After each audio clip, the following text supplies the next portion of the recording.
നമസ്കാരം, press live ന്യൂസിലേക്ക് സ്വാഗതം. കേരള പദയാത്രയിൽ നിന്ന് വിട്ടുനിന്ന് BJP സംസ്ഥാന അധ്യക്ഷൻ കെ സുരേന്ദ്രൻ ഡൽഹിയിലേക്ക്.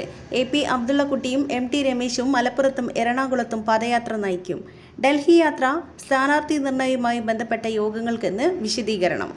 പ്രചാരണ ഗാന വിവാദം കാര്യമാക്കേണ്ടെന്ന പ്രകാശ് ജാവേദ്കറുടെ പരാമർശത്തിൽ കെ സുരേന്ദ്രന് അതൃപ്തി. IT സെൽ കൺവീനർക്ക് പ്രകാശ് ജാവേദ്കർ നൽകിയ പിന്തുണയിൽ കെ സുരേന്ദ്രൻ അതൃപ്തി അറിയിച്ചു. IT സെൽ കൺവീനർക്കെതിരെ നടപടി വേണമെന്ന് കെ സുരേന്ദ്രൻ ദേശീയ നേതൃത്വത്തോട് ആവശ്യപ്പെടും. പാർട്ടിക്ക് നാണക്കേടുണ്ടാക്കിയ IT സെൽ കൺവീനറെ മാറ്റണമെന്നാവശ്യപ്പെട്ട് കെ സുരേന്ദ്രൻ കേന്ദ്ര നേതൃത്വത്തെ സമീപിച്ചു.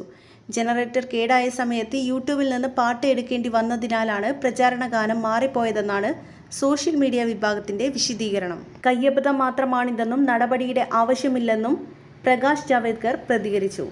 സംസ്ഥാന IT സെല്ലിന്റെ പ്രവർത്തനത്തിൽ കേന്ദ്ര നേതൃത്വത്തിന് പൂർണ്ണ തൃപ്തിയുണ്ടെന്നും പ്രകാശ് ജാവേദ്കർ കൂട്ടിച്ചേർത്തു.